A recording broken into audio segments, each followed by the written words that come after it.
Renata, a pergunta que não quer calar. Com um calorão desses, um sol desses, cadê a água de Uberlândia? Danilo, até voltando uma questão que é muito importante, nós não vamos minimizar o desabastecimento.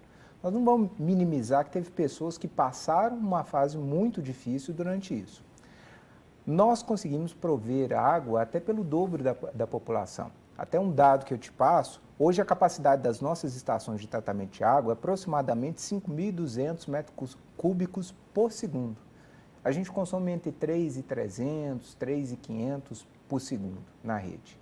A questão é, a cidade cresce e entre os reservatórios há infraestruturas que têm que ser feitas para ter capacidade de transferência dessa água de um lugar para o outro. Em uma região específica, que é o setor oeste, nós temos uma transição entre o Santo Inácio e o Canaã, que tem uma rede que transfere entre os dois, que ela tem 8 derivações. Até vou explicar isso para você. Tem uma rede entre um e o outro. E o que aconteceu? Você tem um setor de chácaras, tipo chácaras Jardim Holanda. Era um setor de chácaras, hoje é uma cidade. Né? Derivou dessa rede, começou a abastecer lá. Você olha à direita, chácaras Panorama. Era um setor de chácaras, hoje é um setor residencial.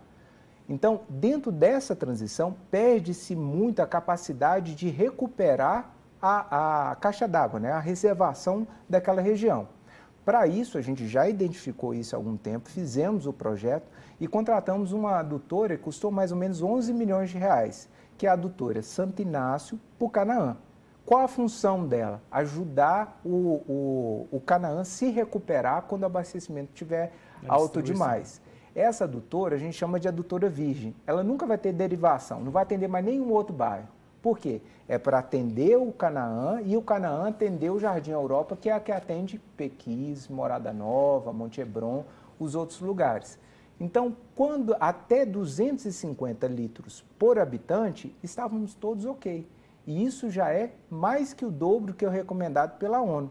De repente, de uma quinta para uma sexta-feira, 15% de aumento, é um pico de 15% de aumento de consumo. Aí a gente pensa, 15% está numa margem, né? Isso significa mais ou menos 110 mil habitantes chegando em Uberlândia de uma hora para outra. Então o sistema provém água, porém alguns gargalos são evidenciados. E aí não estou justificando. Para nós, como você tem um orgulho quando alguém vê seu programa, nós temos um orgulho quando alguém recebe água em casa. E realmente essas famílias ficaram desabastecidas apenas por uma questão de limitação desse sistema que está pronto agora em novembro, dezembro. Tá, mas Renato, a gente vê muita propaganda e o DEMAI fala bastante que essa cidade está preparada, que nós temos muita condição de abastecer muita gente, até 2060, não sei qual é o ano certo. E esse calorão já vinha sendo divulgado pelos climatologistas, os meteorologistas há bastante tempo. Essa onda de calor não foi uma surpresa, pelo menos não para nós. Eu acredito que não tenha sido também para o DEMAI.